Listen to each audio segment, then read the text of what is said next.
Hello and welcome to the Kryptonaut Podcast. I am Mark Storrs, and with me as always is Chris and Rob Morphy.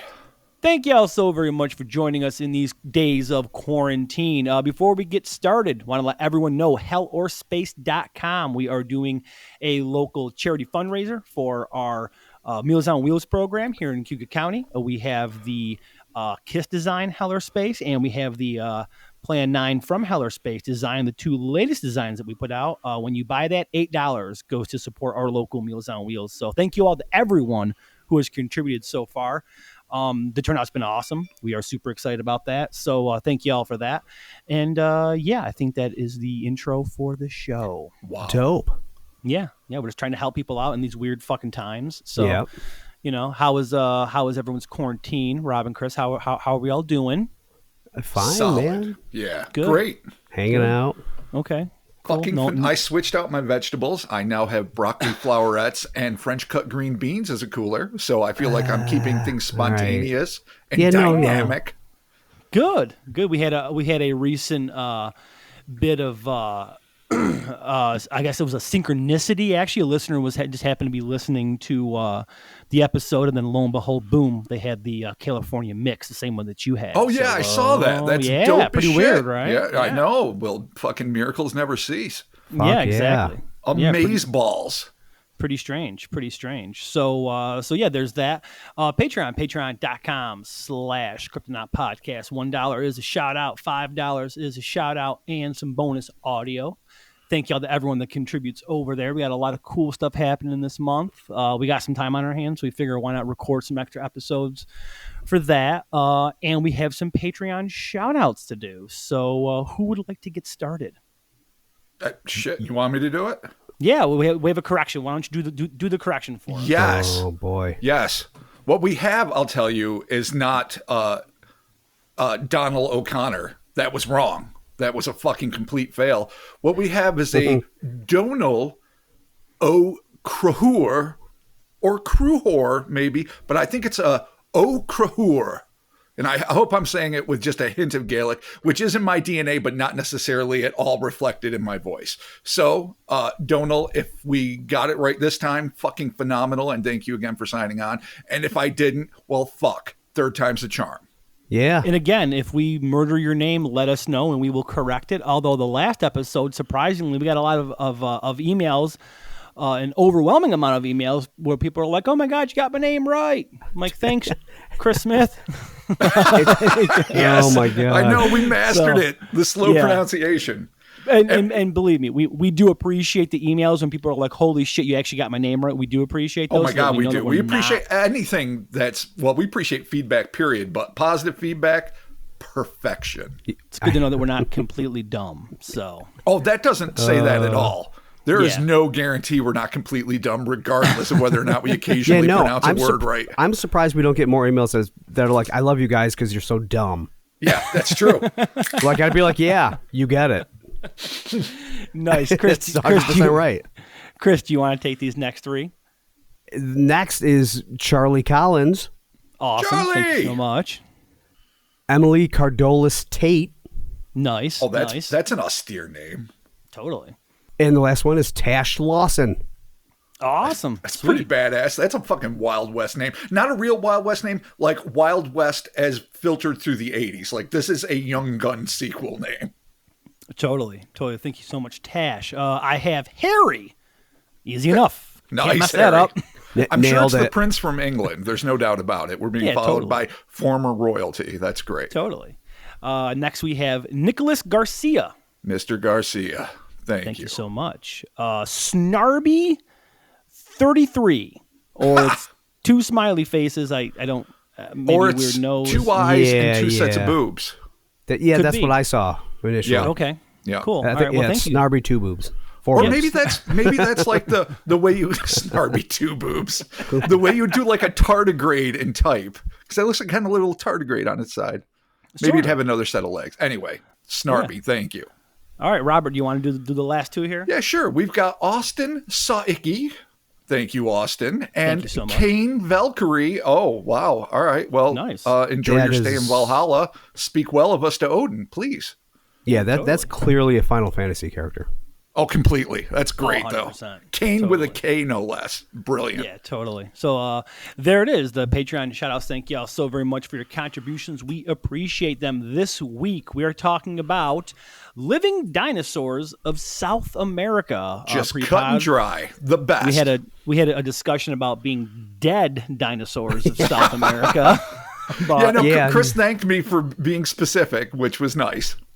yeah, no, we all appreciate that. So, no, we're talking about living dinosaurs of South America. So let's get started with near the dawn of the 20th century. Reports began to emerge from the unfathomable jungles deep in the Amazon basin of colossal creatures that seemingly skulked out of the mists of time from another age to terrify the explorers who were intrepid enough to venture into this lost world. We're talking about living fucking dinosaurs. This actually has been brought up a couple of times. People are like, I want to talk about, dinosaurs and shit. So for all you fucking dino heads out there. Okay. Well, here we go. You're welcome.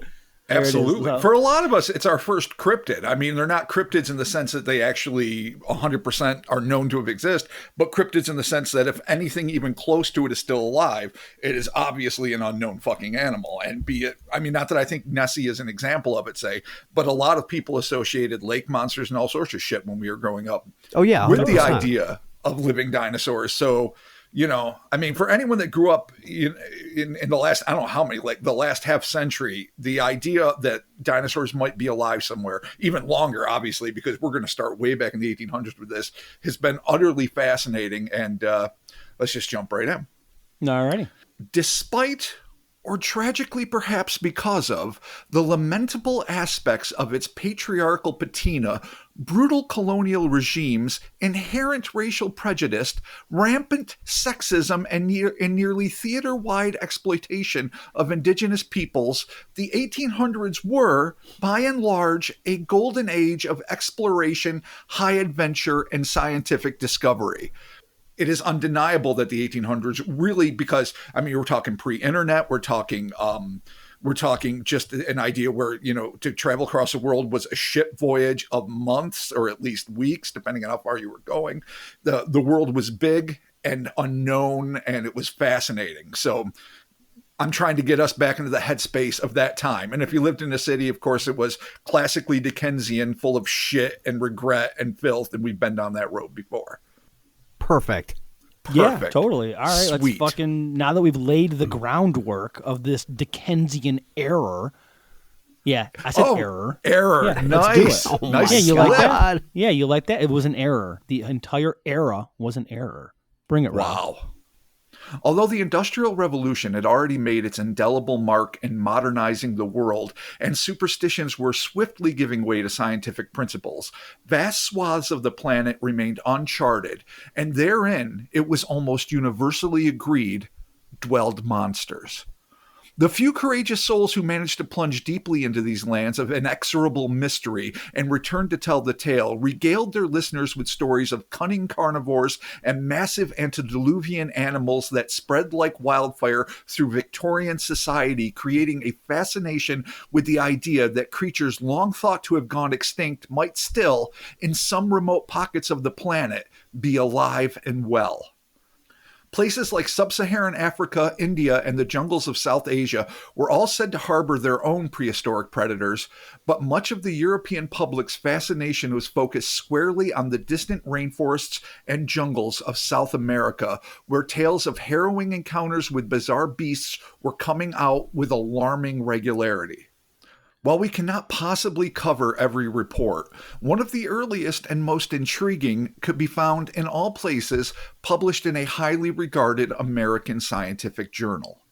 In what must be considered one of the most incredible accounts ever published by the esteemed Scientific American is a report that a mysterious three-headed specimen of quote-unquote saurian had been killed in a hail of gunfire in the swampy northeastern Beni region of Bolivia.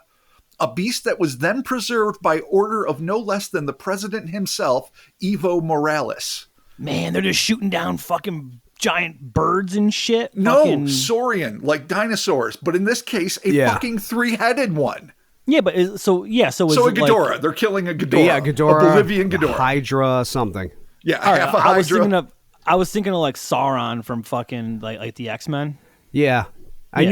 knew you would go there. Yeah, so is it like a pterodactyl? Is it a fucking dactyl bird? Like three-headed dactyl? There's no indication of wings at all. Oh man, all right. I'm I so know. sorry. We can't give you this one yet. Okay, fine. Give it time. All right. The account comes to us in the form of a letter to the editor of the Journal of Science, written by one William A.E. Axon and dated 1883.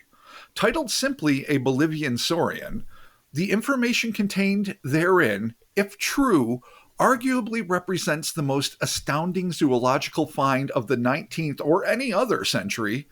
Here is the entry that baffled the world, and I will read it verbatim. World. The world, well, everyone in the world that read it. I shouldn't say every citizen of Earth in 1883 was fucking flabbergasted. But those that read Scientific American were like, the fuck? Good sir. I'm baffled. I'm clearly befuddled baffled. and perplexed. Let me nestle myself in my enigmatic corner. Wow, well played. Man. No, that was Nicely done. If I may. Sir, the Anglo-Brazilian Times, March 24th, 1883, says that the Brazilian minister at La Paz, Bolivia, has remitted to the Minister of Foreign Affairs in Rio photographs of drawings of an extraordinary saurian killed on the Beni after receiving 36 balls. Now, we're going to clarify that. When All right, I hold on have a problems second. with this whole sentence. This Yeah, sentence no, is there's- me too. littered There's with shit. It is littered with shit, both grammatically and factually, that will deserve to be broken down. But let's just enjoy the 36 balls for a second. Let's I just didn't be wanna bring it 11 up, and but- just laugh. Yeah, no, because that was they just the slapped icing it on the with cake. balls. Like, I had problems before Yeah. that, and then it No. ended that, and I'm like, what? Like the photograph of the drawing Yeah, and the then photograph 36 of the balls. drawing is a Photographs key of moment. drawings? Like, don't you dare take a photo of my three-headed saurian buddy over here. But Dave drew this awesome sketch. Yeah. Snap Yeah. away. And don't forget the 36 balls. My God. That fucking dino was busy. Holy Oh, shit. man. When I die, I want a 36-ball salute at my funeral. It's the only way to go out. It's the way that's worded. Like, why would you say that? Instead of saying just after being shot or whatever. I know. Well, I'm assuming musket balls. I Yeah, don't know. but that's I don't know been if it was. shot. It's 1883. I think we're beyond muskets, but they might be just little lead Blunderbuss? balls, or maybe that's. There was one guy with a blunderbuss with 36 balls Exactly. loaded in it. It's like, we only got 5 guns and 1 blunderbuss. How many balls can you put in the blunderbuss? Like 32. Perfect. Perfect. Everyone fire. We got 4 left over. Fuck it, throw it at him. No big And that would deal. assume all 34 balls of the blunderbuss hit the fucking saurian. Well, yeah, I mean, it's like Depending it's like on how bird. big said saurian is, yeah. I mean, but if you think about it like birdshot is a cluster of little pellets. It's not like a slug. So that's Mark's gun corner. Yeah. Robert, let's Yeah, finish we the know letter. Let's finish. yeah. the No, letter. I'm pretty sure it was maybe 12 guys shooting fucking 3 times. Math. Okay, 36 balls. Who knows? Receiving. continuing. 36 By order of the president of Bolivia, may I please? The president of Bolivia is ordering something now. Sorry, all right. Continue. Are you seriously done? I'm done. I'm done laughing about balls. I know, got it's nothing. hilarious. You fuckers, I have nothing. They're I'm just pounding at the trapped in my testicles. basement. I cannot stop fucking wow. thinking about that. It's just receiving. Yes, it's just gently lit. Come on to me, balls. Like it's being All right. teabagged from all sides. Oh, Yeah, like it was God. mail or a present. We're almost He 40. received them. I mean, I'm almost 40. You guys are okay. 40. But Yeah, Jesus, we're in all our right. 40s. It is official. You are. Yeah. I'm Yeah, not. we're almost 50. Yeah. So let's not even front. Yeah, it's not front around. All right, there you go. All right, By continue order- after the balls. Of the president of Bolivia, the dried body, which had been preserved in Asuncion, was sent to La Paz. It is 12 meters, about 40 feet long, from snout to the point of the tail, which latter is flattened. That being latter, the tail is flattened. Besides the anterior head, the forward-facing head, it has 4 meters, about 14 feet, 13 feet behind. So, Beside the interior head, it has about 13 feet behind, but two small, completely formed heads rising from its back. All three have much resemblance to the head of a dog. This is John Carpenter's The Thing. All I can see is that big bundle of flesh and fucking Malamute heads fucking lashing out in stop motion. Is it like a weird like luck dragon? Like the most unluckiest luck dragon ever? Oh, it's the scummiest luck dragon ever. A mutant. Yeah, why did you... Yeah, this isn't a living dinosaur. This is a mutant. Listen, it was called a Saurian. Of Hades. Wow. It's a mutant of Hades. All right, so it's got three weird dog heads. Yeah. Okay, weird. The legs are short and end in formidable claws. The legs, belly, and lower part of the throat appear to be defended by a kind of scale armor, and its back is protected by a still thicker and double cuirass. That is like the armor that you'd like clamp on to your chest and back. Yeah. In case you didn't know. Starting from behind the ears of the anterior head and continuing to the tail. So it's fucked up. It's got scales. It's got thick plating, which reminds me of an ankylosaurus a little bit. It's weird. But here's where it's not anything like that besides the three fucking heads. The neck is long and the belly large and almost dragging on the ground. Professor Gilvetti, who examined the beast, thinks it's not a monster, but a member of a rare or almost lost species, as the Indians in some parts of Bolivia use small earthen vases of identical shape and probably copied it from nature. So let's just fucking enjoy the science of this. Whoever fucking Professor Gilvetti is, he thinks that it is not a monster, just a rare species, because there's generally shaped earthenware products that must have been emulating this creature, which is the most backwards, fucked up anthropology I have ever heard. Yeah, okay, I was just making sure that's what he's actually said, and I'm going to say no. Yeah, I think we're all going to agree Prof. Gill is not fucking doing his research right. So, like, if I was around back then, would I be like a Prof. Gill? Would I be like the fucking dude where I'm just like, oh, clearly it's a fucking drawing? Probably. All right, cool. Well, if you saw a snake and you said, well, I've seen beer bottles that are tubular, ergo all beer bottles must be made to look like snakes, then yeah, you would. But you are not evidence. That. You are much better than Professor Gill, my friend. You would never pull that shit. I guess it depends on like the day you catch me on. How drunk. Like, really? That is true too, though. Yeah, like either how drunk or how hungover or just how like irritated with life I am. I mean, I might be very like accommodating. Like, oh no, that's clearly a Snicker. I'm just like, it's a fucking beer bottle. Fuck off. Whatever. I mean, I don't even care. Like, that's it. Yeah. So, all right, cool. Here's going to be the twist that's going to shock all of us. Frustratingly, this is the only mention of the curious carcass, as it evidently either never made it to any reputable educational institution or was lost in some vast academic archive.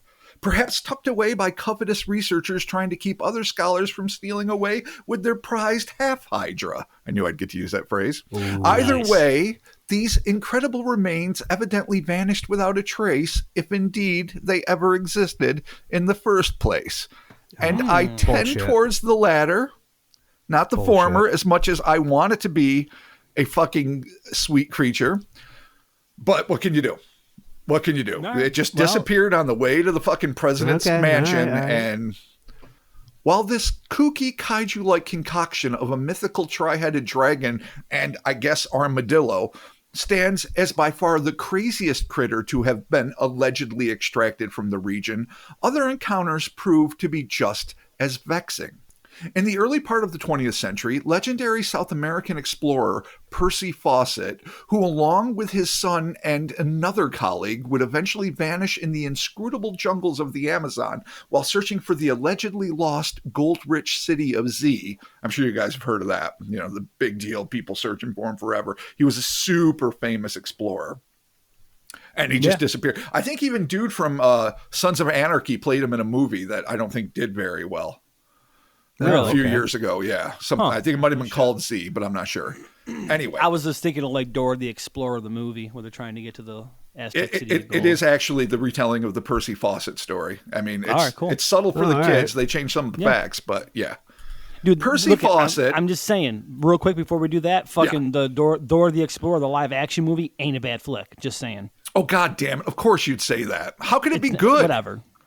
I mean, I know, listen, I know when you it. have small kids, you have to watch that shit and you have to endure shit you ordinarily would hate because you love your kids, and I respect that. I truly do.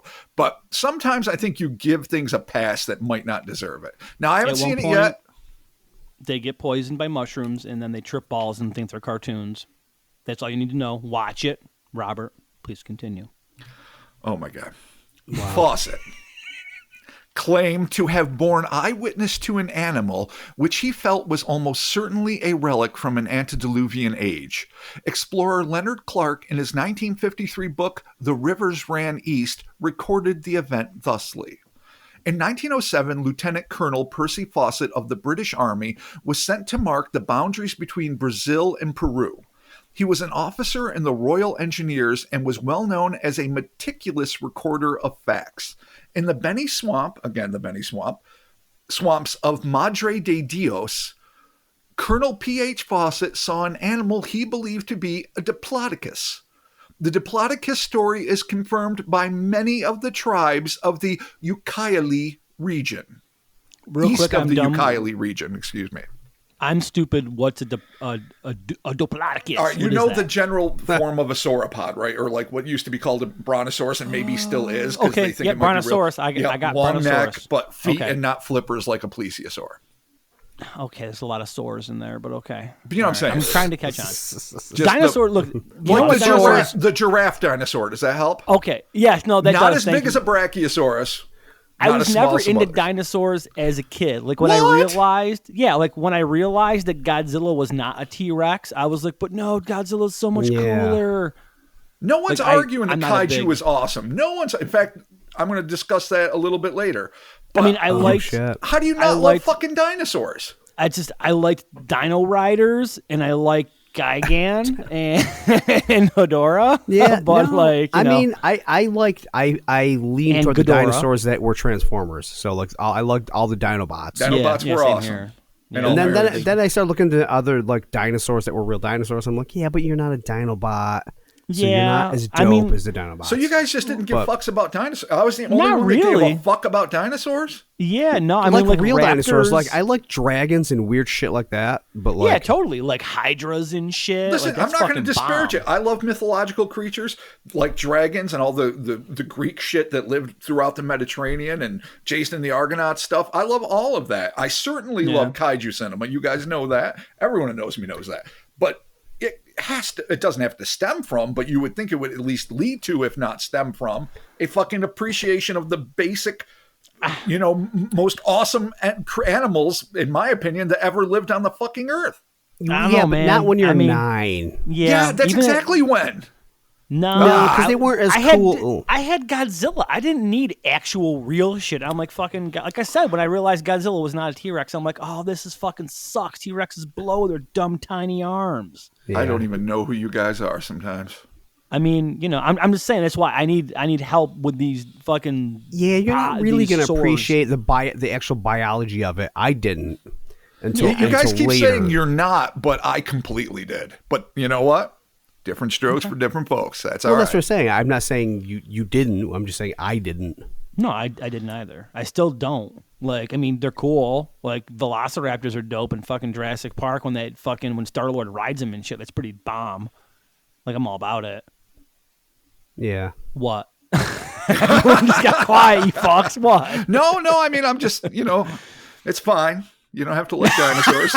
It's no big deal. Letting Rob down. All right. Anyway, our non-interest in dinosaurs. We were talking about Leonard Clark's book, The Rivers Ran East, in which he confirmed Fawcett's alleged sighting of a diplodocus, which is just a big fucking sauropod. So, while traveling up Brazil's Rio Parene in 1946, Clark chronicled native accounts of gargantuan, herbivorous, long-necked animals with a penchant for attacking unwary boaters, shades of the Mokele Mbembe there a little bit. He wrote, evidently to a good chum, I love the way this starts, "Speaking of reptiles, old boy." Oh, that's Mark. Mark wrote this. Oh, Colonel Fawcett reached the eastern edge of Madre de Dios, out where you are going. It is a country of swamps, apparently. One day, while running his dugouts through it, that's the boat, he saw a great reptilian head rise out of the jungle. But before he could shoot, the head was lowered. From the noise the beast made getting away, he took it to be some sort of dinosaur. All right, let's hit the brakes. From the noise it made, he took it to be some sort of dinosaur. I know this is a secondhand reporting by fucking Clark to a random buddy who's going to be traveling there. But no sound will make anybody ever think, that's a fucking dinosaur. It's not even like they have the movie sounds of we don't even have the fucking Johnny Quest pterodactyl screech yet, much less the Harryhausen sounds or anything else. No, maybe he was just like the commotion it made while it was like frantically running away or whatever, you know? Maybe you're right. Maybe it's sheer size. Assuming, yeah. You know what? I like your logic, Mark. You actually you said something I can sink my teeth into. All right. Thank you. That you get one this episode, good sir, as I bow to you. Wow, both. thank you. Yes, I don't know. I'm bowing, but you guys that can't one, see but... it. So Clark goes on to say, Fawcett's Indians revolted, assuming his guides, and it was necessary to return to Mato Grosso. When I smiled, he presently added, don't be too sure they don't exist. We hear a great many stories from the Indians there. Yeah. Fawcett's son, Brian, confirmed his father's claims and drew an image of him looking at the creature's tracks. In his book, Exploration Fawcett, Brian Fawcett spoke about reports of large monsters inhabiting the swamps near the Madidi River in Bolivia, writing, there are snakes and insects unknown to scientists, and in the forests of Madidi, some mysterious and enormous beast has frequently been disturbed in the swamps, possibly a primeval monster like those reported in other parts of the continent. Certainly tracks have been found belonging to no known animal. Huge tracks far greater than could have been made by any species we know. So, why is everyone drawing pictures? Like, real quick, my question: why is everyone drawing pictures? Well, that's think of the camera gear at the time. Think of how heavy, how when people. Now, again, I know we started in the 1800s. Now we're in the early 20th century. I am not a camera technology historian, so I don't know. I don't think you had to sit still for a half hour of non-smiling, grimacing like you had to in the Civil War days. Right. But I still think it was a slow process. So if you're looking to survive and you got to bring food and water, no matter how many guides and carriers you have with you, I think maybe carrying heavy equipment like camera equipment, maybe it wasn't something that at least Fawcett and his exploratory team wanted to do. Yeah, thank you. That makes sense. Yeah, no, action photography still wasn't a thing. You didn't go into nature and try to get something moving because by the time you did it, they already moved on with their lives. Absolutely. 10 years went by. You could have started a family. Yeah. Before you had a chance to do it. Yeah, Nat Geo was not fucking pulling its sweet shit yet. No. That started in like the 50s. Okay, cool. All right, just putting it out there. Everyone's drawing a fucking picture. Boy, what a time to be alive. It's interesting to know. I'm just going to go on a side note. Like, they found other weird shit besides like giant snakes and fucking spiders, like superfluously big spiders. Fucking, they claim to have found a dog with two noses. 4 nostrils, I assume. I don't know. I don't even know too. That was the sentence. It's like a 2-nosed dog and a cat dog hybrid. Oh, cat dog? What's a cat dog? Is it a fox? Is it a cool fox? Yeah, it's kind of a fox. Yeah, maybe. What's a cat dog? It's probably just an indigenous animal that they just didn't know about. I don't know where. Yeah, it's probably just a cat or Foos a dog. is from. I don't know. Something weird that just it looks kind of like a dog. It's kind of like a cat. Who the fuck knows? But I'm pretty sure it's not a fucking cat dog. But anyway, they found a lot of weird shit. But continuing on the point. Colonel Fawcett himself would echo his son's sentiments in a letter he wrote in 1919 in which he chronicles an evidently colossal Cretaceous creature supposedly lurking in the dense swamp-ridden jungles of Bolivia, writing, a friend of mine, a trader in the rivers and for whose honesty I can vouch, saw in somewhere about latitude 12 degrees south and longitude 65 degrees west on the borderland between Bolivia and Brazil, the head and neck of a huge reptile of the character of a brontosaurus, same thing. Just think smaller Diplodocus. Right. It was a question of who was scared. It was a question of who was scared most, for it precipitously withdrew with a plunging which suggested an enormous bulk. The savages, classic white guy, the Nice. savages appeared to be familiar with the existence and tracks of the beast, although I never came across any of the latter myself. These swamps over immense areas are virtually impenetrable. All right. Okay. I do Yeah. feel like I should mention this. It seems earlier that, well, all right. So Fawcett's son Brian confirmed his father's claims and drew an image of him looking at the creature's tracks in his book. So I assumed that his dad saw the tracks because he drew a picture of his dad looking at the tracks, whereupon Fawcett himself was like, I haven't actually seen the tracks. So maybe it's just the way it was written, and maybe it was a picture of Brian himself looking at the tracks. I'm not gonna call poo-poo just based on that alone, but I felt like it was worth mentioning. Yeah, sure. Yeah, totally. Okay. In 1931, Swedish explorer Harald Weston claimed to have come across a 20-foot-long reptile not far from the border between Bolivia and Brazil, a hotspot for this shit, evidently. Weston described the creature as having a head like an alligator attached to a long body which resembled, quote-unquote, a distended boa constrictor. It moved quadrupedally across the shores of the Rio Mamore before disappearing. So again, that's not quite normal. That's not a caiman that you would see. I mean, 20 feet long first is just extravagantly large. And then a distended, like, I assume, like, sort of bloated in the center boa constrictor, though I don't know exactly what it means by distended, but that's the only thing I can imagine. It's odd. I don't know if it's a dinosaur, but it certainly seems like if it's real, at least as Weston described it, it's a cryptid. So I include it. Definitely some fucked up shit. Totally. Arguably, this is where we get to the fun one.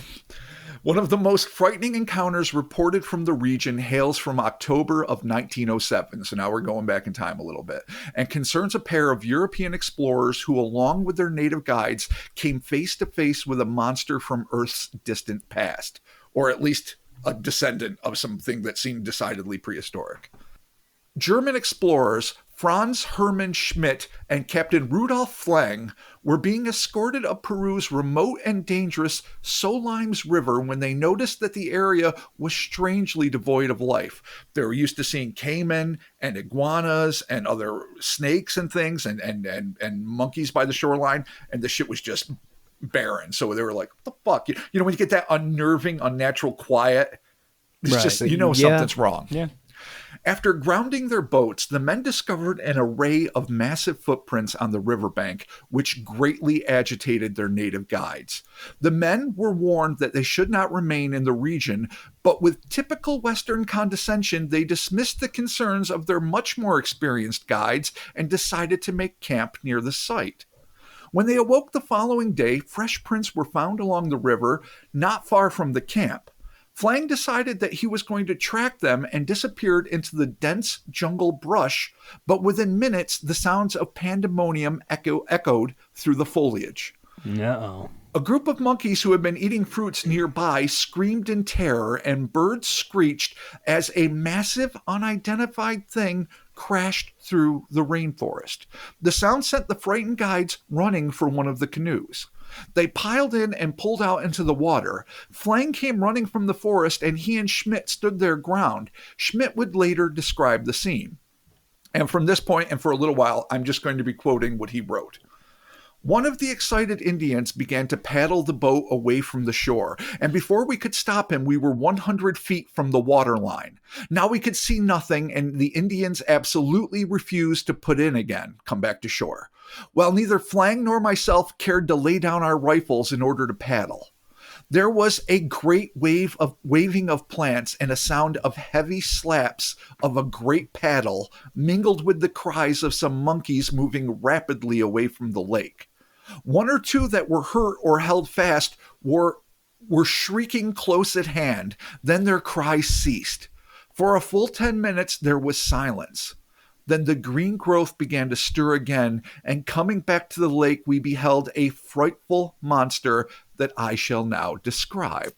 And he goes on to say, the head appeared over bushes 10 feet tall.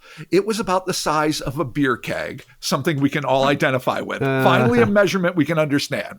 Exactly. Fuck your kilometers and millimeters and inches and yards. It's the size of a keg. I gotcha. Perfect.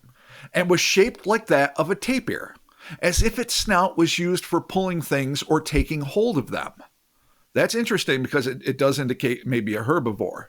The eyes, now I'm going back to what Schmidt said. The eyes were small and dull and set in like those of an alligator. Despite the half-dried mud, we could see that the neck, which was very snake-like, only thicker in proportion, as rough knotted like an alligator's sides rather than its back. So I guess the back is smooth and it's just got these knobby roughness like a gator on its neck. That's how I'm interpreting it. Evidently, the animal saw nothing odd in us if it noticed us at all, and advanced till he was not more than 150 feet away. We could see part of the body, which I should judge to have been 8 or 9 feet thick at the shoulders, if that word may be used, since there were no forelegs, only some great, heavy, clawed flippers, which reminds me of a seal or some sort of pinniped. Yeah. But that's interesting. The surface was like that of the neck. For a wonder, the Indians did not bolt, but they seemed fascinated. So it's a weird way of saying I think they just stayed perched in the water staring with the same kind of wonder. They did not book. No, they did not. And here's where I interject. Noting what was an evident lack of proper hucking rocks, Flang hefted his rifle, took aim, and fired at the behemoth. There you Schmidt go. continued. As far as I was concerned, I would have waited a little longer. But Flang threw up his rifle and let drive at the head. Let drive. Let drive. What an exciting way to see you're shooting something. I am sure that he struck between the eyes and that the bullet must have struck something bony, horny, or very tough, for it cut twigs from a tree higher up and further on after it glanced. So he saw the thing deflect and shoot up in the trees. I shot as Flang shot again and aimed for the base of the neck. Again, my words here. If it penetrated the folds of flesh, the mastodonic monster seemed not to notice. Maybe its tiny brain took a while to register the hit, or perhaps its tremendous size meant that random bullets were no more distracting than bee stings, according to Schmidt. The animal had remained perfectly still till now. It dropped its nose to the spot at which I had aimed and seemed to bite at it, but there was no blood or any sign of real hurt. It was then, again in my own words, that the two explorers decided to go full-on Mark and began firing their weapons in unison as rapidly as humanly possible. Bang, Yeah, that's bang, about- sounds bang, about bang, right. bang, bang, bang, bang, bang, bang, bang, bang, bang, bang. I thought you'd enjoy that. Off. And Schmidt says, as quickly as we could fire, we pumped 7 shots into it. And I believe they all struck. They seemed to annoy the creature, but not to work any injury. Suddenly, it plunged forward in a silly, clumsy fashion. The Indians nearly upset the dugout getting away, and both Flang and I missed the sight as it entered the water. I was very anxious to see its hind legs, if it had any. I looked again, only in time to see the last of it leave the land.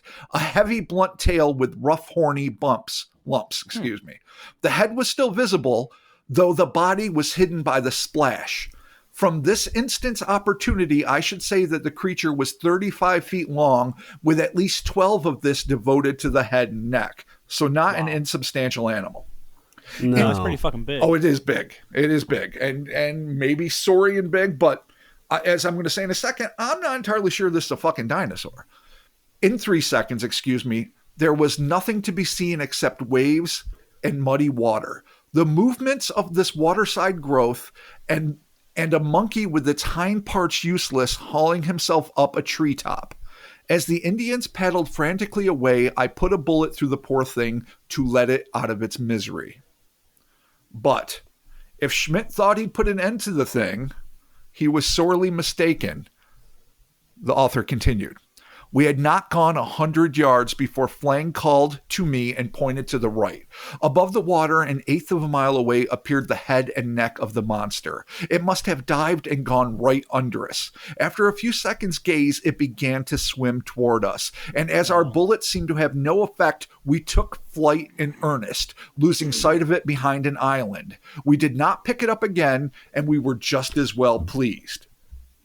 In assessing their firearms and effectiveness against the brute, this is my interjection, Schmidt wisely decided on a prudent retreat, stating, since it was apparent that our Remingtons, heavy enough to drop a lion or an elephant in its tracks, were no defense at all against such animals as we had seen, and from the tracks we had reason to suppose that there were larger ones in the region, the wisest thing for us to do was to be content and move on as soon as possible, to return with a rapid-fire gun or something like that. Oh, Jesus You know, Christ. Gatling gun for killing dinos. I was gonna say, man, they get the old timey fucking Gatling gun out where you gotta have like Just somebody the crank. with a tripod, yeah, and just keep fucking mowing down. Oh, Just drag Django into the fucking jungle with his coffin, you know, classic Franco Nero Django with his fucking Gatling gun. See, I'm thinking Jesse Ventura and fucking Predator, where it was just fucking. Oh, that was that's a minigun. Yeah, that's beyond Well, Gatling. yeah. That's just mayhem. That's something that probably belongs on the side of a fucking chopper, not in the arms of a man. I don't think that's actually a real weapon. I'm pretty sure that those are mounted on, like, you know, vehicles. I don't think, you know, Jesse Ventura, like, what's going on? Fucking just lighting the whole place up. I am also, we can all dream. Also convinced that occasionally Jesse the Body does have time to bleed. Every now and again. I'm not saying every day. Know, man. I just think Jesse the Body, maybe sometimes, because, you know, the myth of movie making, I think sometimes he will make the time to bleed. Yeah. You think no, so, it's really? situational. It's definitely situational. Yeah. Movies. Continuing on. Flang and Fawcett. Flang and Schmidt on the way. Oh, yeah, Schmidt. Also, he went on to say, it would have been impossible to get the Indians into the dugout again, talking about a return expedition, even with said Gatling gun, even with a gun muzzle at their heads. Again, keep it classy, Schmidt. The German putting a gun to natives' heads so you go and help them kill a dinosaur. Oh, colonialism. And it's not a good look. Not a good look at all. Just a few months later, on March 4th, 1908, Flang was struck down with fever, leaving the story to be, outside of native lands anyway, corroborated by just a single witness. Sad, but that's the way it works. Man, you fucking go to the jungle, dude, you get a fucking fever, that's it. You got like a 60% chance, 70% chance of dying. I mean, that's just a time. Oh, yeah, dude. back then, I mean, I guess you go to the jungle if you're suicidal, but like to be terrified before you die and really want a bad case of diarrhea. Like the fact that, I mean, I get it. Like Percy Fawcett became like a superstar in his day, wealthy, famous, rolling in it. So I can understand the appeal to a young, intrepid dude that maybe doesn't have a lot of means and they want to make a name for themselves and become like a living legend, because celebrity back then was probably even more valuable than it is now. I mean, shit, now we have YouTubers and stuff. Now anybody can have like a slice of celebrity, but back then, if you were known, you had it made for life.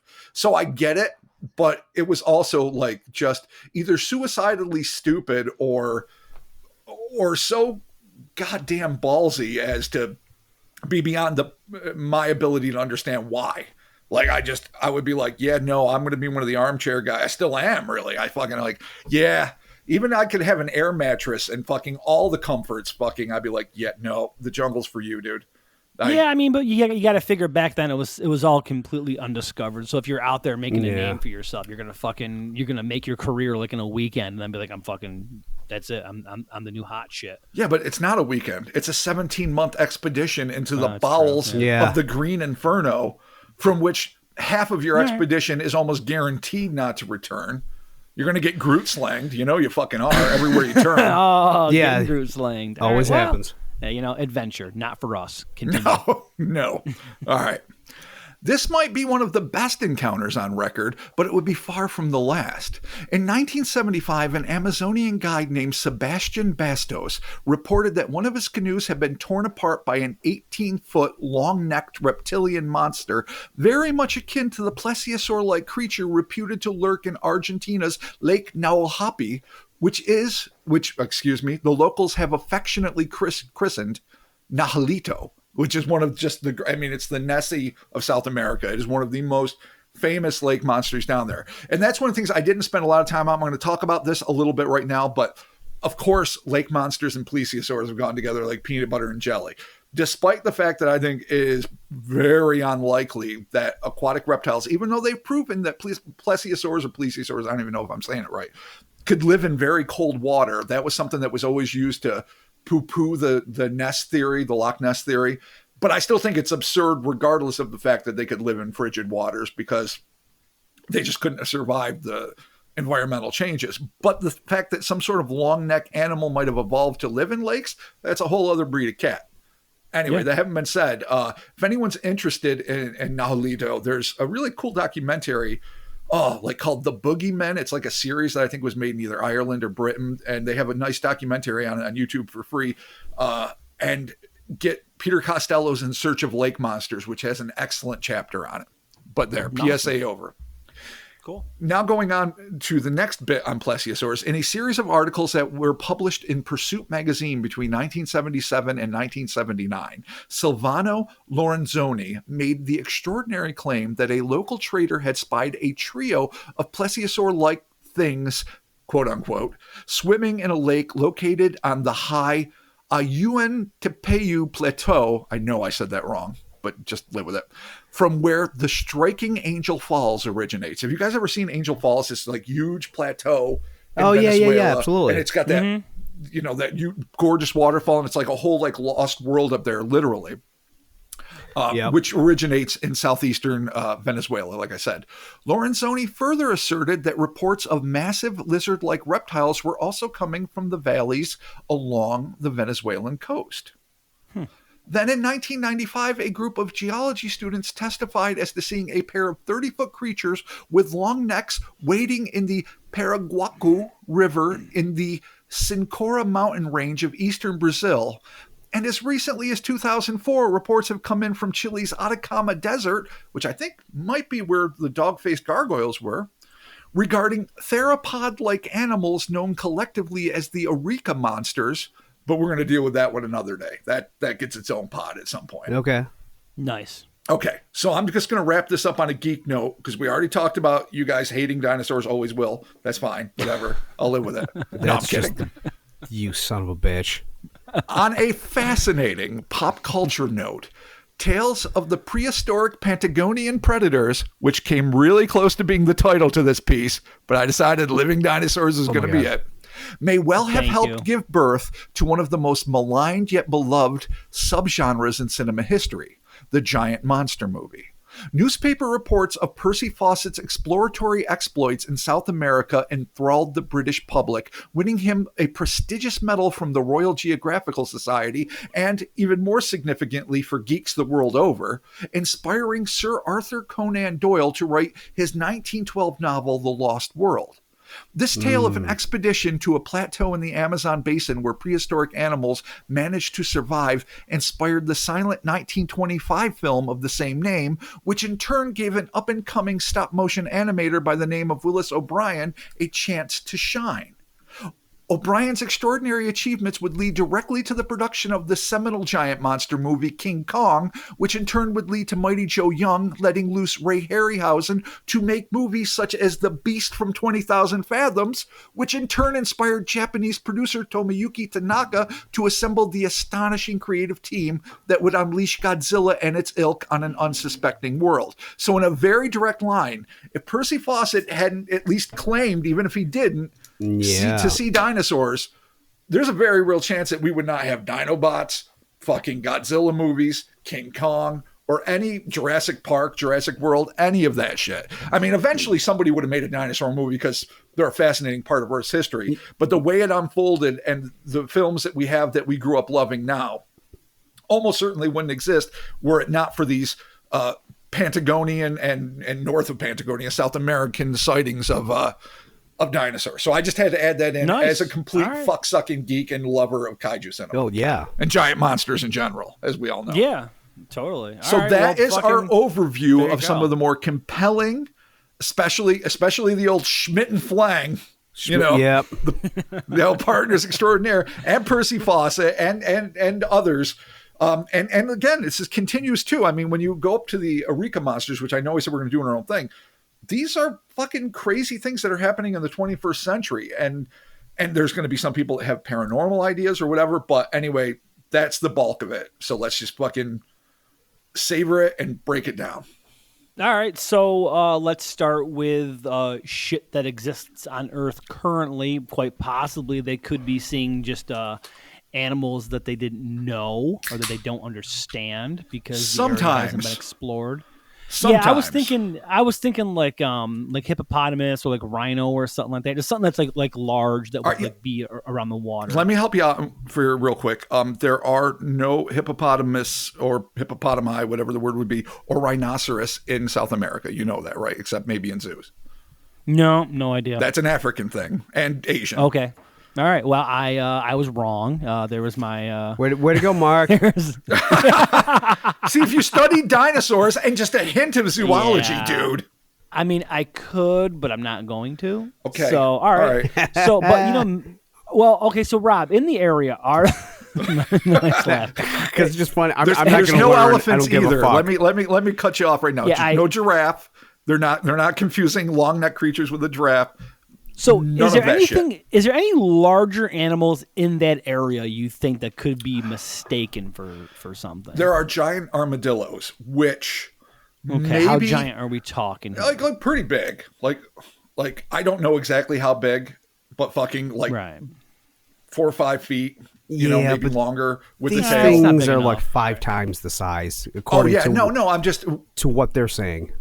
You're absolutely right. I don't think that's what we're saying. But what I am going to say is that the first one, the so-called Bolivian saurian, that might have been some creative taxidermy because there were elements of it that reminded me of how they described the armor on the top and bottom of being either an ankylosaurus or an armadillo. Maybe if somebody like sewed a couple of extra dog heads on the carcass of an armadillo, dried it out, and was trying to sell it as some sort of extraordinary new species. Because fucking 3 heads, like every now and again, snakes or sheep or something are born anomalously with 2 heads. It happens. Right. It's it's just a mutant thing that happens, and it's sad for the animal, but it does. But a 3-headed thing, it's that's max of fucking hoax to me, really. And so kind of, yeah. Wild dog and giant armadillo might have been cobbled together. And that might be another reason why this faded away, because once real scientists in La Paz got a hold of it, the president's crack team, thinking that they might have a new animal to like put on the flag and represent their nation, were like, oh, this is bullshit. This is like really garbage fucking taxidermy. Yeah, they might have just thrown the whole thing away. All right, so fuck you, Jenny Hanover. Yeah, even then you can't go. I mean, you can only push something so far. Even turn of the century, you know what I mean. You can't be like, it had wings and a beak and it had 9 heads and it was a thing. Like, you're absolutely right, Chris. And to like emphasize that point, the first time a carcass of a platypus was brought from New Zealand to Europe, they called shenanigans on it. They're like, fuck you, we're not that stupid. Oh yeah, a beaver's body with a fucking duck bill and whatever. Oh yeah, and it lays eggs too. Like, because they were so skeptical of it, they were like, I can't even accept this, and we're not gonna, this is just ridiculous, and we've been sold this bill of goods before. So even though the platypus turned out to be fucking real, as we all know, you're right, they were definitely more incredulous than a lot of people give them credit for. Yeah. So do you think maybe something in the area could have been misidentified? Well, in that first story, I don't know, man. No, the first overall, story. I don't think. Let's break down the accounts one by one, and then we'll just, that way we can just do it in order. I think we first one, all agree that the Bolivian saurian, which is the 3-headed, we'll call shenanigans on that one. scaly thing, I think we can all pretty much call shenanigans on that. The second one that we've got is the Diplodocus story. Now, that's that Percy Fawcett saw in 1907 when he was out marking the boundaries between Brazil and Peru. I don't know. I don't know of any long-necked creature that would be the size of something to be a Diplodocus. Now, unfortunately, we don't get a size here. He doesn't say a mini Diplodocus, like a 6 foot, a 4.5 foot, a 35 foot. We don't know. So that's just too vague. You could say like a snake, if it's just caught like an anaconda coming out of the water where its head just goes up a little at a distance and it may be leaving a bigger wake than usual, though the natives in the area know a fucking anaconda. Yeah, I don't. Right. You know, the people exploring the area are probably going to be familiar with them pretty fucking quick. So even I don't think they would mistake that. I can't think of anything that would have a long enough neck to be confused for that or anything else like that. So I don't think really in any of these encounters that there's anything that would be there that could be mistaken just by the sheer size that we're dealing with here. So if they really are seeing creatures that are this big, either these are leftover relics from the fucking, dinosaurs, or somehow. they're evolutionary offshoots. That's the other thing that's rarely discussed. And we briefly discussed this in our Patreon interview with the archaeologist Nick Cox, who we were talking about ape men and proto-humans, but it applies across the board. These things might live because birds are fucking dinosaurs. I think we're all in agreement on that. I don't think any of the three of us have any beef with the idea that a lot of modern birds are descended from at least the smaller dinosaur. You say it skeptically. So, and the flat Earth, they can't exist, right, Mark? Go ahead. No. I just remember when it's like, oh, dinosaurs became birds. I'm like, oh, I'm even less interested in them now. Awesome. So you weren't fascinated by the thought that we share the world with the descendants of dinosaurs? Look at a cassowary. Look at any number of fascinating birds. You're like, oh my God, this definitely is a dinosaur. That's where I start getting interested.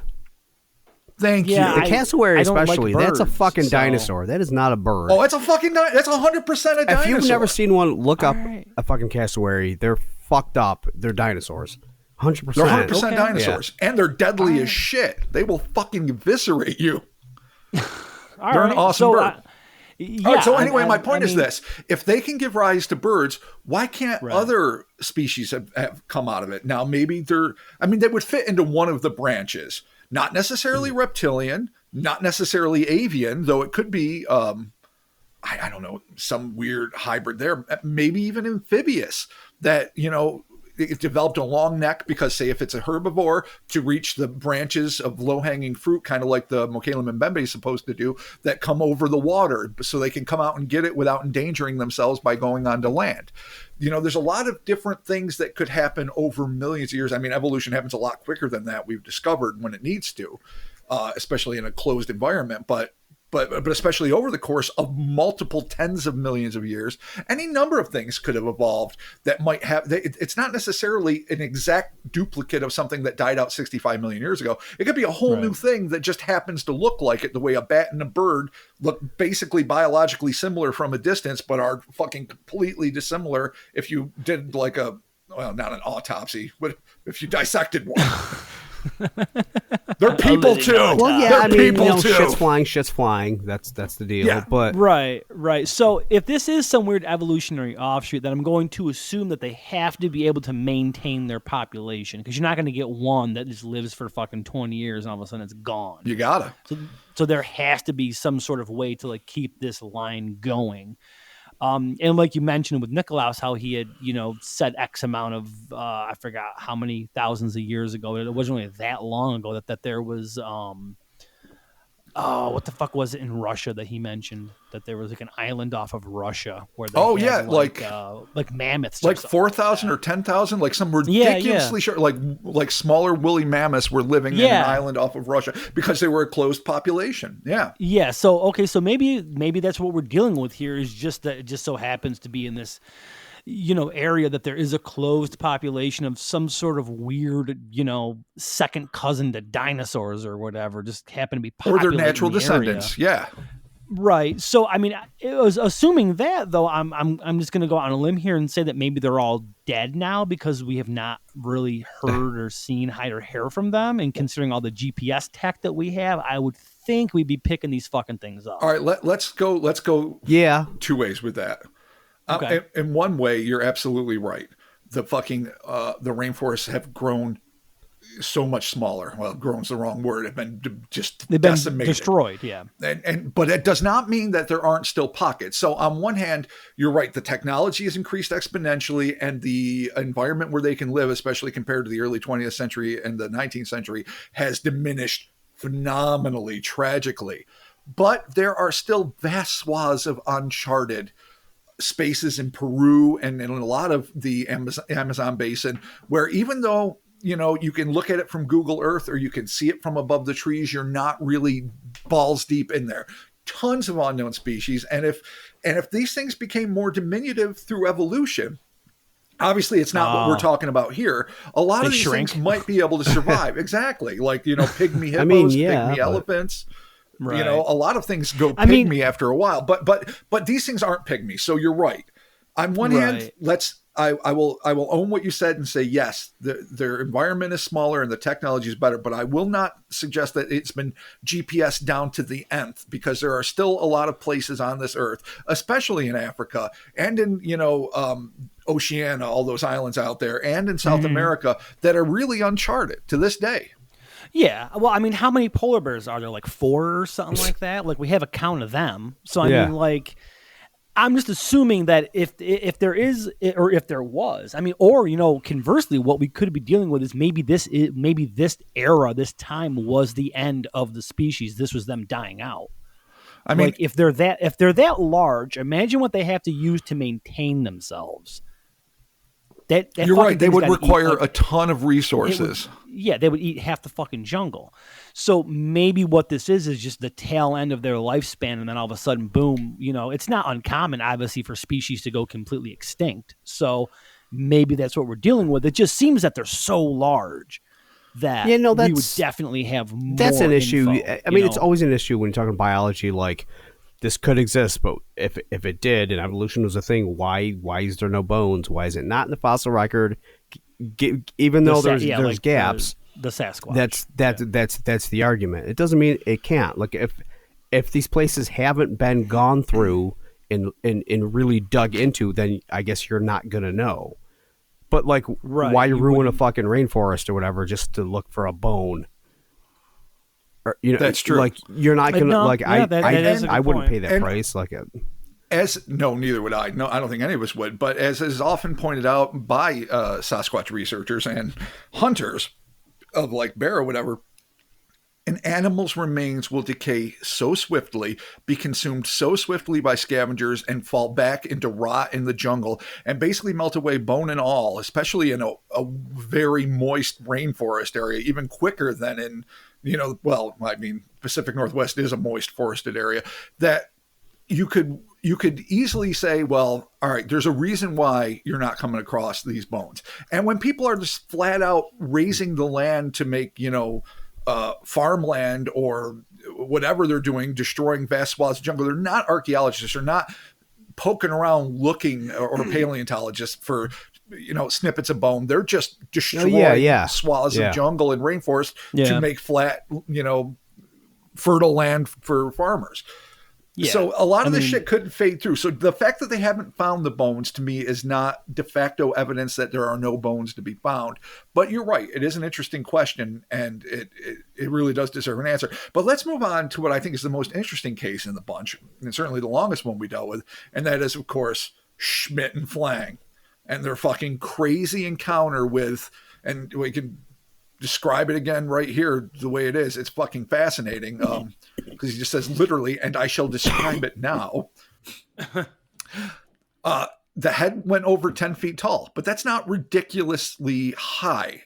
Overall, he said it was about 35 feet long. That was an estimation. That included neck and tail. So that means the body probably wasn't all that bulky. I mean, if maybe 10 feet, who knows? If 10 feet were dedicated to the neck and head, and you can assume the thick tail was probably another 10, then the body was 10 or 15 feet You know what I'm saying? Yeah. Huge by any standards if you're in the middle of the Right. jungle looking at this fucking thing, but not necessarily so big that you're like, how can you not see this from satellite footage? Right, but I mean, none of these things that they've encountered were even considered medium sized. These are all pretty fucking large. You know, that's where you might be mistaken, because except for this thing, which was described in size, a lot of these other things, because they give the illusion, and you're probably right, but because they give the illusion that it's a brontosaur or diplodocus, you assume massive. Unfortunately, they don't specifically give estimation, so they might be describing it as, and again, I know I'm pissing in the wind sort of, they might be describing it as resembling a diplodocus, but not necessarily being the size of one. Because if you had something the size of a fuck-sucking diplodocus, you would know. We would all know. It would just be facts. It would be like the blue whale of the land. Right. We would all know. But what fascinates me about this guy is it had clawed flippers. Yeah. It had its keg-sized head, which I love. Beer. Had a taper-like lip, which I find really interesting too, because that's like, you know, a tapir is, I think, the closest living relative to an elephant, and it uses the nose sort of like a trunk, and it uses it to grab things and grab foliage and pull it into its mouth. So this would be a perfect adaptation for something that was descended from a mastodon or related at some point in their genetic history with an elephant and a tapir, whatever shared ancestor they had, to grow up to be and now I'm going to go divergent again, but like the Makara, which are the aquatic elephants that were allegedly seen in the Indian Ocean by Indians and Africans, the idea that something like an elephant or one of the ancient ancestors of what became elephants and tapirs could have become a semi-aquatic animal living in like a dense rainforest area full of lakes and rivers, where it would have claw-like flippers, just the way whales were like dog-like creatures and then went back into the sea and became the things that we know now. The thought of that happening and still having a little bit of that relic tapir mouth and still being herbivores, to me sounds highly plausible, and it's not at all a dinosaur. That would be a megafauna mammal. I think a mammal, based on the way they described it. I mean, it had bony things, like it was hard to shoot it, but then again, so does a pangolin. So I don't know. I'm not fully committed to this being a dinosaur, but cryptozoologically speaking, I think I find this the most fascinating of the bunch. Man, you got a bulletproof dinosaur, dude. That's what you got right there. You can't shoot that fucking thing. Ain't with a Gatling. Those are the guys that want to get the Gatling gun, right? Yes, absolutely. Yeah, man, you need Jesse to buy. Yeah, Blaine. Call Blaine. Yeah, call Jesse. He's gonna fucking show up, nuke that fucking thing. Well, I guess actually, according to the story, would nuke him, but whatever. Cannon aside. No, I know. Well, I mean, yeah, it's weird that the armor is like bulletproof, even for the time, but. Yeah. I know you guys hate dinosaurs and love Dinobots, but are you not at least fascinated by Schmidt and Flang's bulletproof fucking super seal? Yeah, well, but speaking like and I know this is a completely different fucking situation. If I was to shoot a hippo with a 22, it's going to do nothing. Absolutely nothing. Yeah, you're going to get a hippo pissed, and you're going to really hope you're far enough away. I'm not sure. Do people shoot hippos? Is that the thing? People have. Yeah, they used to make I don't know if like umbrella holders out of their feet. But... I mean, maybe not nothing, but I'm assuming that if you are going to shoot that, you're going to need a pretty fucking decent sized caliber bullet for that. So, which of course they said they had. They had those Remingtons that they say would take down an elephant at the drop of a dime. Yeah, see, I don't know, man. Now I'd be questioning what exactly they're shooting that thing with. But regardless, my situation here is just saying that if you're going to, shoot a hippo with a little 22 short, I mean, it's not going to do anything. That's it's just true. Going to bounce off. It's if you're anything large, if that's what you're taking out to do that to begin with, you shouldn't be out there doing that to begin with. Well, no, I'm just using it as a comparison of like whatever they might have, whatever they come up against. I mean, it's not like you're shooting it with like an AR-15 or like even like an AK-47 that has a much larger caliber bullet than a standard shell. So maybe whatever they were shooting at, they're like, yeah, we got the best guns in the time, but this thing is so fucking big. And plus, if it's armor plated with whatever the hell it has, I mean, it's not going to do shit to it. Like alligator-looking skin on its neck, but that doesn't mean armor plated. Yes, it's got scale. It's got scale mail. There right. There's got to be like a D&D thing, right, where you can get like fucking scale armor. Like I'm sure there is. I'm almost positive. What would you have to roll to put one of these things down? Oh, well, this roll would be a bitch. I mean, you would need. Well, I guess this wouldn't be D&D with guns. I guess the guns would be like what, like riffs or something like that, right? Like some like offshoot. No, you can always fit it in. Yeah, are you telling me that we can play D&D and I can have guns? Oh, you fucked up. You fucked up. No more fucking two-handed swords for Mark with an impossible swing roll. Yeah, I mean that's the deal. I'm bringing 6-shooters. Good luck, wizards. You better fucking have some shields you can use. Dude. Can we get back to dinosaurs? Yeah, we can get back to dinosaurs. All right, so yeah, this thing definitely fucking, it's a dinosaur. No, I don't know. Maybe it is. It's an offshoot of something, clearly. Well, you can argue that for every one of those. Yeah, you could. Yeah, really, the argument's the same for all of them. We don't know what any of these are. I can't say no. You could very well be right. It could be a fucking dinosaur. It could be the ultimate dinosaur.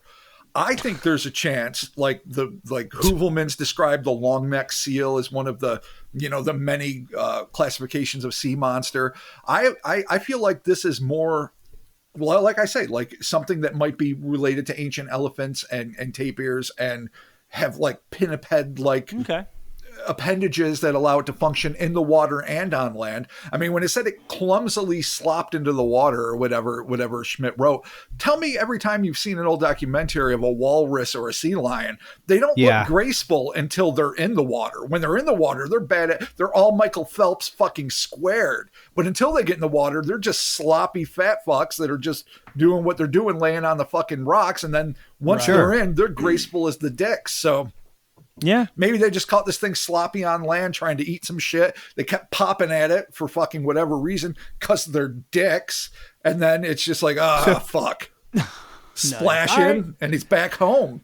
And it didn't even attack him. It swam under him and scared the shit out of him, but it didn't attack him. Yeah, no, it just fucking shot it like between the eyes and the thing that's fucking darted. So do we have like a consensus idea on these things? Like where we think we're going to go with this? Because your idea of it being some sort of offshoot makes sense to me. I mean, obviously, we're not going to find anything in the region that's going to, be misidentified. So if we are dealing with just some weird fucking blip in evolution, I mean, again, my question is, where are they today? But maybe that's not the question to ask. Maybe this was just the end. It could have been near the end. I mean, it really could have been near the end. We've lived in our relatively short lifetimes. We have lived to see the extinction of way too many species. It's convenient to say like, well, clearly they went extinct and it's over. And that's why I know for sure they were real and why we don't find them now. So I won't say that because I'm not going to cop out like that. There's every chance that it was a crazy embellishment used to enhance Schmidt's book or whatever he was writing.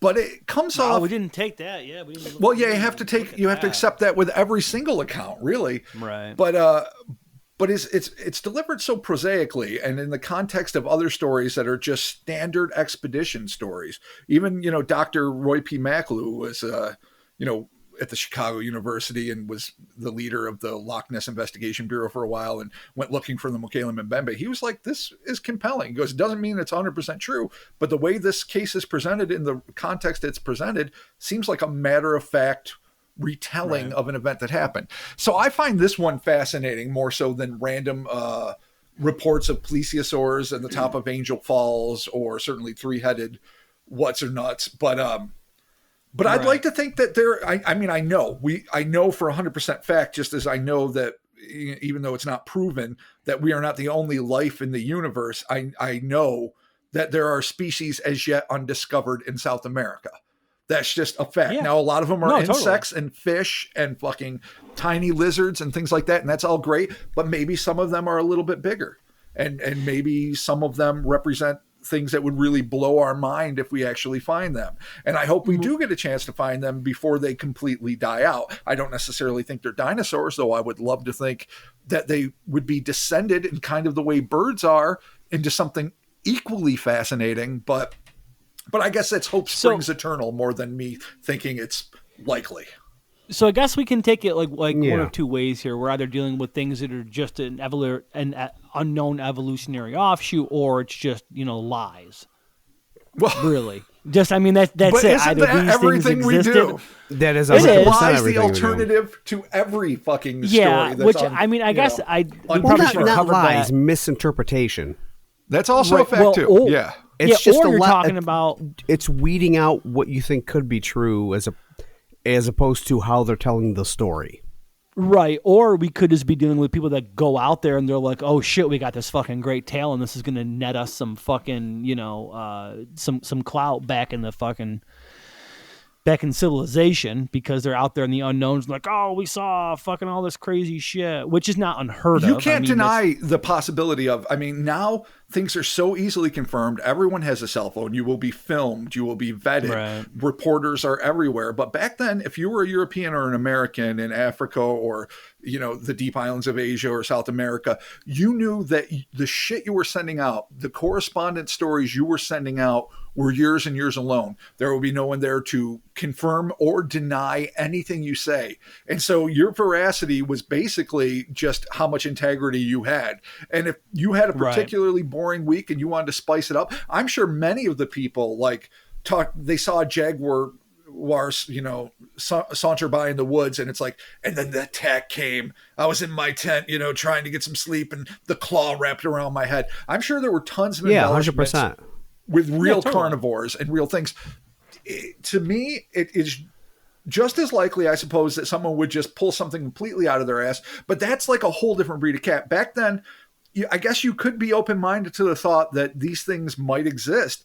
But it seems like if you're going to lie, you're going to lie based on, like all good liars do, what is known, and you're going to manipulate that to make yourself look better. If you're just pulling like giant dinosaurs out of your rump and saying like it showed its head and I tried to get a shot off, but I couldn't, and it disappeared and it sounded loud, that's almost like a shitty story, like the fish that got away. To tell that story smacks to me of maybe something that really happened, because that's not, you didn't, you weren't a great hero. You weren't fucking St. George slaying a dragon. You were just a dude that couldn't get his fucking gun up quick enough, and then it was gone in the weeds, and you're like, that was big. Right. Yeah. So, but then again, if this was an interest at the time, think about like all the ghost hunting shows in like the past decade and a half. Right. Right. Like that's the thing. So you're going to have all these people doing all this ghost hunting shit, and people are into it no matter what. Right. So if there's just this little flare up and people were just into this, people go on these expeditions and you come back with this dope story and it gets you any kind of a thing, you're going to do it. I can see that being a thing too. I'm not saying that's what happened, but that's people, and people do stuff like that. And you're absolutely right. Which is why there's so many fucking night vision shows about shit moving on TV right now. So, yeah. Totally. Or when there's a flap, and we've discussed this many times, especially those great 70s flaps, like recently with the Headless Horror of Grafton, where, the first sighting is super compelling. And you think maybe some of the others are interesting too. But when it gets to the point every teenager is watching it like, skulk through a landfill, throwing around garbage and, talking shit about Ed McMahon or whatever the fuck it's doing in the 70s, you're like, okay, all right, maybe you just want to be part of the party. And you know what? You have to take that.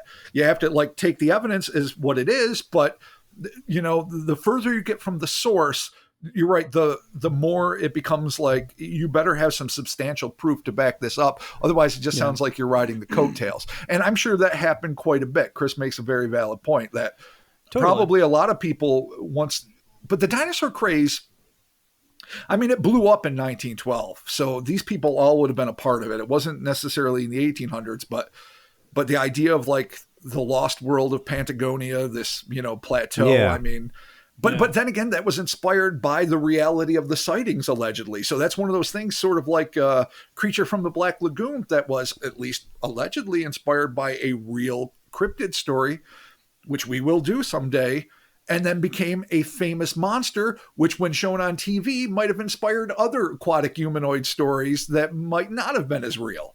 Or they're ultra-terrestrials or tulpas, which is a whole other batshit right, crazy thing that we'll fucking deal with when we have to. Yeah, we're not even going to crawl. I'm not even going to bring up interdimensional stuff. So South American dinosaurs are not tulpas. No. Are they the ghosts of prehistoric animals, as has been cited a few times from Nessie and other things? No. Specters of long dead prehistoric beasties. That's a just whole doing their other thing. That's a whole other podcast that we have to cover. There's no reason to think that they are. Aren't going to be a thing. I'm just asking if you guys think they are. No. There's no reason to believe that they are. Extraterrestrials. No. I wish, but no. Okay. This Living is dinosaurs. full on. This is full on cryptid for me. Everyone. Yeah, me too. Yeah, no, they're all, for me too, they're all cryptids. I mean, again, I'm not even going to toss the interdimensional flag and then into this. I'm just going to say straight cryptid. No, this is one of those old school ones where we're definitely on board. If this is real, I'm sorry about ruining your polite exchange, but if this is fucking real, then this has to be a cryptozoological phenomenon. It has to be it doesn't have to be. Of course it doesn't have to be, but I'm assuming it's a biologically based zoological reality that just, wasn't seen by enough people, or maybe died before it could be found, or maybe is still there in very tiny pockets doing its fucking thing.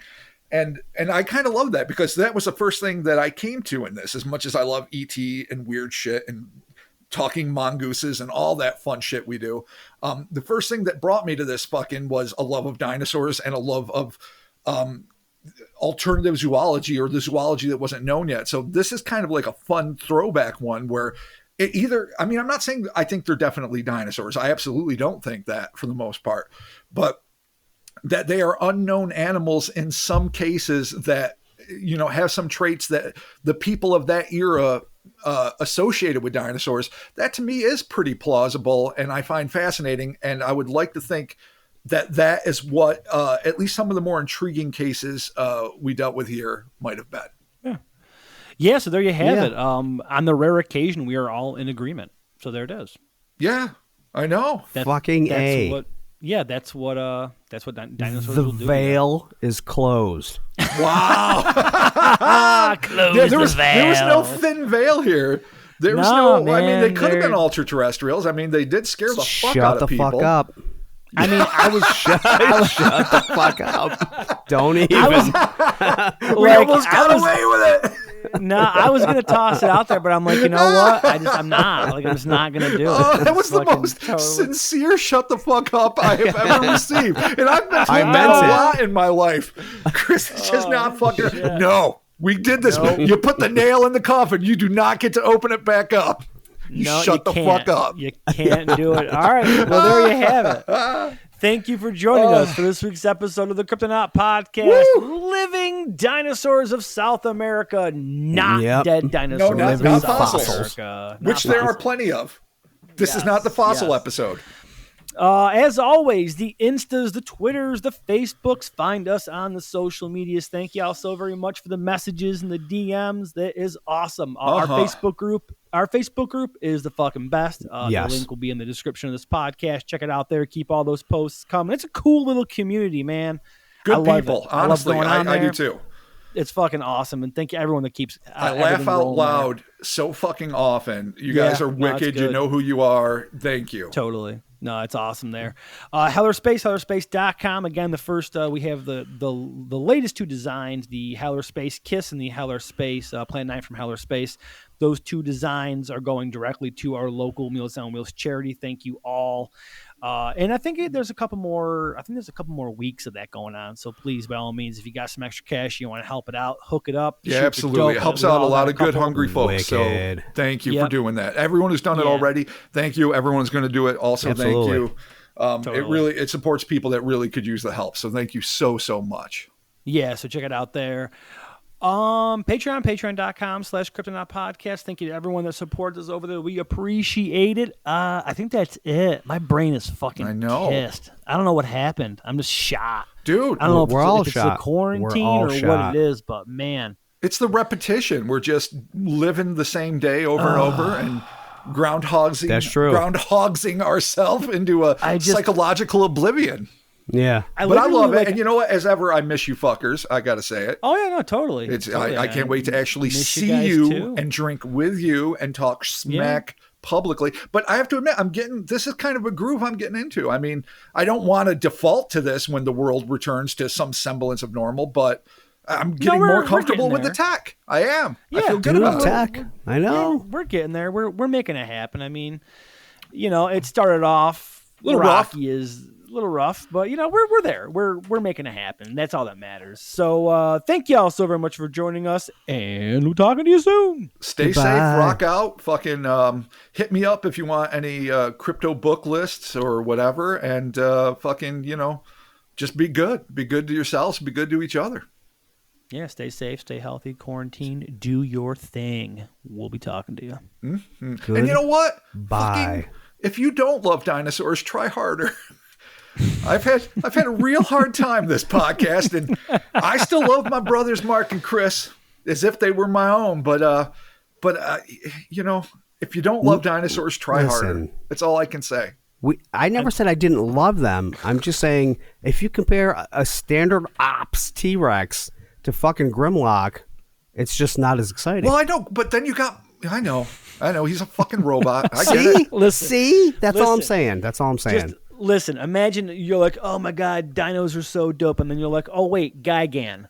I love Gigan. And I love Mechagodzilla, also a robot and a kaiju. I love this shit.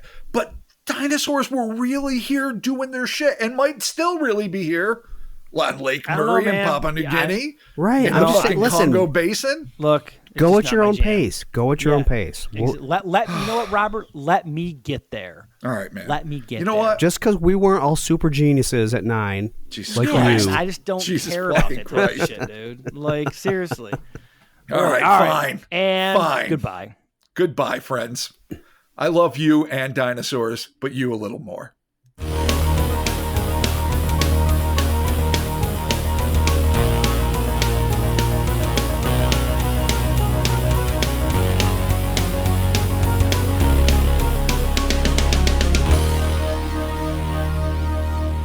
Near the dawn of the 20th century, reports began to emerge from the unfathomable jungles deep in the Amazon basin of colossal creatures that seemingly sulked out of the mists of time from another age. Sorry, Mark, that's skulked. They're not sulking. They're not pouty goth kids. Yeah, they're not like, what the fuck? Going into Hot Topic going, what the fuck happened? Don't even want to be in this lost world. Stuck in this unfathomable jungle, can't leave.